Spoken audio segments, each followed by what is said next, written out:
शरीर जो हमारा शरीर है, ये तो चर्चा हो गई है कि 7 शरीर हैं।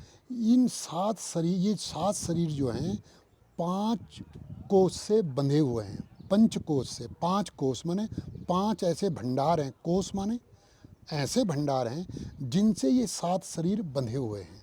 जैसे स्थूल शरीर और सूक्ष्म शरीर, ये अन्नमय कोष में बंधा हुआ है, क्योंकि अन्न से ही स्थूल शरीर बना हुआ है, अन्न से।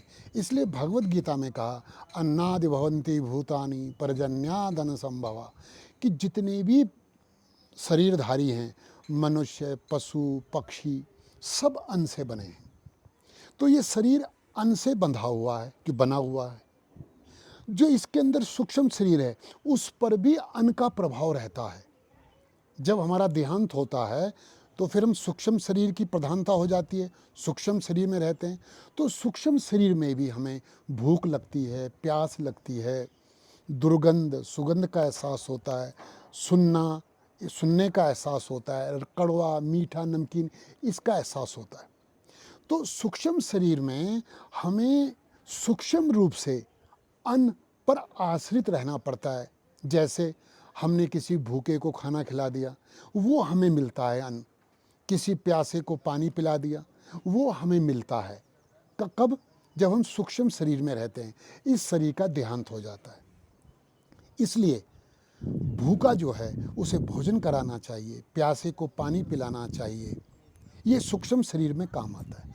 तो सूक्ष्म शरीर अन्नमय कोष से बंधा हुआ है।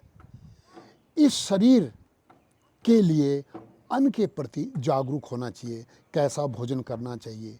भोजन केवल वो करना चाहिए जो भोजन पच जाए। जो भोजन पच जाए वो भोजन शुद्ध होता है। और भोजन का, इसलिए हमारा कहते हैं कि भोजन और भजन, इस पर ध्यान देना चाहिए। भोजन पर और भजन पर ध्यान देना चाहिए। तो पहले भोजन है, फिर भजन है। इसलिए स्थूल और सूक्ष्म, ये 2 शरीर अन्नमय कोष में बंधे हुए हैं। आगे शरीर आया कारण शरीर। कारण शरीर प्राणमय कोष से बंधा हुआ है। जो कारण शरीर है, अंदर का जो स्थूल शरीर, सूक्ष्म शरीर, तीसरा शरीर क्या हो गया? कारण शरीर। ये प्राणमय कोष में बंधा हुआ है। इसमें क्या काम आता है? इस कोष से मुक्ति के लिए क्या काम आता है? प्राण, सुमरन, जो हम सुमरन करते हैं, जितना गहराई से सुमरन हुआ वो वहाँ काम आता है। सुमरन तो स्थूल शरीर से शुरू हो जाता है, लेकिन जब हम ये जो प्राणमय कोष से मुक्त होंगे तो उसमें सुमरन, प्राण जो श्वास है, श्वास में जब हम नाम का अभ्यास करते हैं वो काम आता है। किसमें? कारण शरीर। कारण शरीर बंधा हुआ है प्राणमय कोष से। फिर है मनस शरीर, ये मनमय कोष से बंधा हुआ है। इसमें क्या आता है? पूरे गुरु के प्रति अथाह प्रेम, अथाह प्रेम। ये मनस जो शरीर है, ये बंधा किससे है? मनमय कोष से। तो मनमय कोष से मुक्ति के लिए क्या काम आता है? पूरे गुरु के प्रति अथाह प्रेम, अथाह अनन्य प्रेम। मनमय कोष से मुक्ति हो जाती है।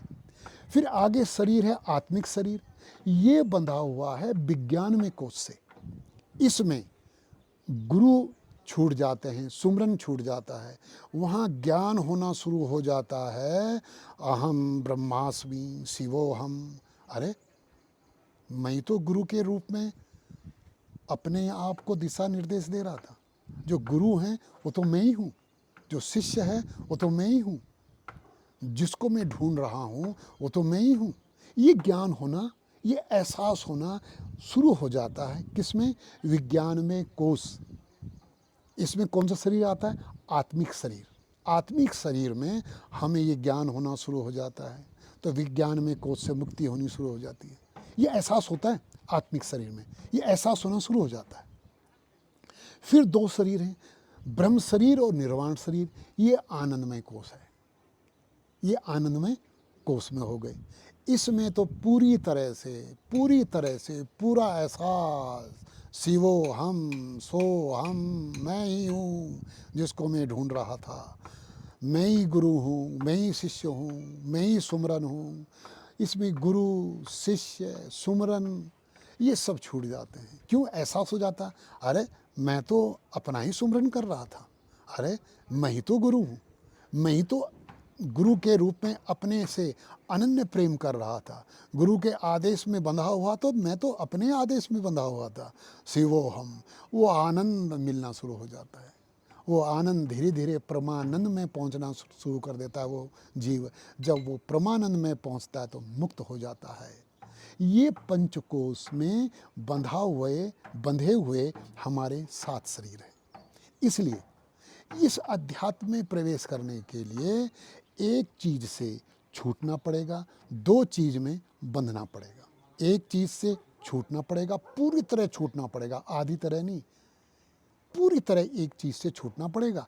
2 चीज से पूरी तरह बंधना पड़ेगा। बंधना किससे पड़ेगा?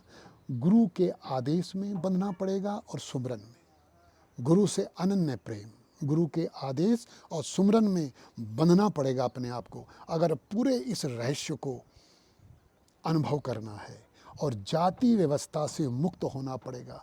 जो जाति व्यवस्था में बांध रखा हमने अपने आप को, अपनी दिमाग को, अपनी बुद्धि को, इस जाति व्यवस्था से मुक्त होना पड़ेगा।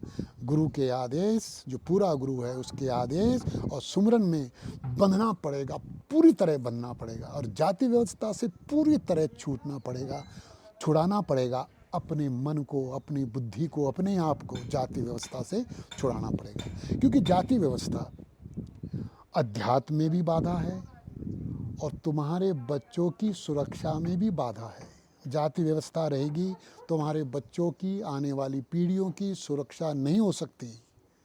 जाति व्यवस्था हमारे बच्चों के लिए, हमारे आने वाली पीढ़ी के लिए बहुत भयंकर खतरा है और अध्यात्म का अनुभव करने में भी प्रबल बाधा है।